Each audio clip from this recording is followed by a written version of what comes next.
Hi, I'm Ross Stewart, and today I'm going to be talking about the new Big Bertha Alpha driver and the new adjustments that come along with it.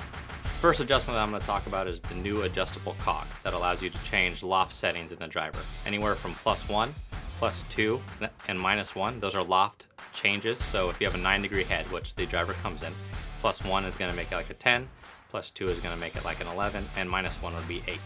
There's also a lie angle change, neutral and draw. Draw is going to make the driver play 1 degree upright, which should produce a little bit more right to left spin or hit the golf ball a little straighter for those of you that miss it out to the right.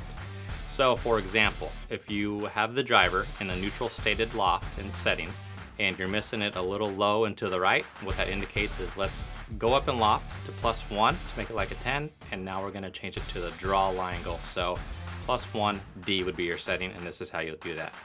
The wrench that comes with the driver works with all the different adjustments on it. And all we're going to look for is the +1 D setting, which is right there, lined up with the little white hash mark. Match that up with the loft on the golf club, and screw it in until you get a couple of clicks on the driver. And now you've got basically a 10-degree driver with a draw lie angle. If you're still losing it out to the right a little bit though, the driver does have some perimeter weight ports in it. There's a 7 gram on the heel and a 1 gram on the toe. Heavier weight on the heel will produce a little bit more of a draw bias. Vice versa, if you move a little bit more of the 7 gram maybe, or the heavier weight on the toe, that's a little bit more of a fade bias. That's something that you can play with as well. For this guy who's losing it a little bit out to the right, we want to keep that heavier weight on the heel.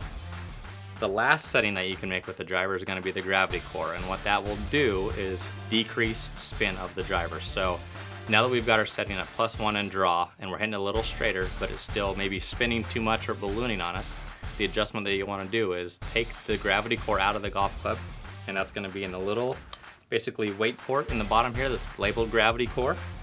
Screw that cap off of there, and the weight in there is actually in a high CG position. So what you'll do is take the driver, flip it out so the gravity core actually comes out of the golf club, and the heavier side is the silver side. And now instead of being high, we just want to move it into the low position, like that. Put the cap back on there, and that's going to give us a low center of gravity in the golf club, which with robot testing has been 300 RPMs.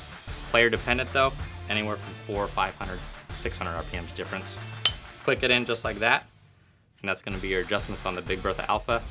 In that order of operations, I would start with the cog or your loft setting, then the cog with your neutral or draw setting, then your perimeter weight ports, and then the gravity core, ending with that to optimize your spin numbers. That's your Big Bertha Alpha driver.